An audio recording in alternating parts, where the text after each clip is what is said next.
Hello guys, আজকে আমার মন চাইলো তেল ছাড়া আমের আচারের রেসিপি আপনাগুলোকে শেয়ার করি। তেল ছাড়া আমের আচারটা খাইতে এত মজা যে পোলাপানগুলো সব উবুতে পড়ছে গরম গরমই খাওয়ানোর লেগে। এই আচারটা একবার বানাইলে বাচ্চারা 10 মিনিটে শেষ করে ফেলে। সত্যি এই আচারটা খাইতে যেমন অনেক বেশি মজা, বানাইতেও অনেক বেশি সহজ। তাই শুরুতে কতগুলা আম নিয়ে নিতে, লম্বা সাইজের আম, গোল সাইজের আম, ছোট সাইজের আম, মাঝারি সাইজের আম, যে সাইজ মন চায় সেই সাইজের আমি আপনারা নিয়ে নিতে পারেন আপনাদের ইচ্ছা মতো। যাই হোক, আম নেওয়ার পর সেগুলোকে ছিলতে হবে। আমার কাছে আমের আচার বানানোটা যতটা সহজ মনে হয় তার চেয়ে বেশি কঠিন কাজ মনে হয় আম ছিলা।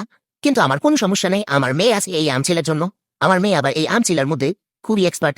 সে নিজে থেকে এই আম ছিলতে খুব পছন্দ করে, তাই সে আমার সবগুলা আম সুন্দর করে ছিলা দিল। এই বয়সে আমি কোনোদিনও আম ছিলতে পারতাম না, যদিও কোনোভাবে আম ছিলতে দিতাম হাত কাটতাম 14 বার। আসলে আমি একটা অপদার্থ অকর্মা ঢেকেছিলাম। আমার মাইয়া মাসালা দিলে গুণবতী, তবে মাসাল্লা কয়ে যাবেন কি আবার নজর টজর দিয়ে না দেখছেন কত সুন্দর করে আমটি ছিলা ফেলাইলো। তারপর সেই আমগুলারে আমি এই যে এরকম গোল গোল করে কাটে লইলাম। আপনাকে মন চাইলে আপনারা লম্বা করে কাটতে পারেন, আবার মন চাইলে গোল করেও কাটতে পারেন। আপনাকে জানেন মন চাই নেই আপনারা কাটতে পারেন। এই যে আমার কাছে গোল করে কাটলে দেখতে ভালো লাগে, তাই আমি গোল করে কাটে লইলাম। তারপর এর মধ্যে আমি কতগুলো চিনি দিয়ে দিব, আপনার ইচ্ছা মতো যতক্ষণ মন চাই চিনি দিয়ে দিবেন। আমার জামাই আমার একটাই কথা কইব, আমার ফকির বানানো লেগে তোমার এই আচার বানানোই যথেষ্ট। কেনারা শয়তান, আসলে এই আচার বানাতে তেল না লাগলেও চিনি কিন্তু ডাবলই লেগে যায়, বুঝতে পারছেন? যেই লাউ সেই কুতু আছে চাকা, তাও তো ভালো। তেল ছাড়া বানাতে পারতাছি, তেলের টাকাটা তো বাঁচাই দিলাম জামাইয়ের, তাও বুঝতে চাই জামাইয়ের ঘরে জামাই। তারপর চিনি দেওয়ানোর পরে আমের সাথে চিনিগুলারে মিশাইয়া অনেকক্ষণ থুয়ে দিতে হইব ডাকনা দিয়া। ডাকনা দিয়ে রাইখা দেওয়ানোর পরে চিনি থেকে পানি বের হয়ে যাবো, সেই পানিটা দিয়েই আচারটা আসলে মূলত বানাইতে। তারপর আমি ডাকনা দিয়ে 1 ঘন্টার মতো রাইখা দিছিলাম।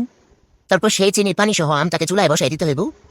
চুলায় বসায় দেওয়ার পরে এইটাতে সামান্য হলুদের গুঁড়া, মরিচের গুঁড়া আর লবণ দিয়ে দিতে হইব হালকা কালারের জন্য। হলুদের গুঁড়া, মরিচের গুঁড়া দিলে অল্প পরিমাণে দিতে হইব, বেশি দাম লাগবে না। আসলে এটা দিলে সুন্দর একটা কালার আসে। তারপর সবকিছু একসাথে গুতাইয়া নাড়াচাড়া দিয়ে আমি মিশিয়ে নিতে হইব।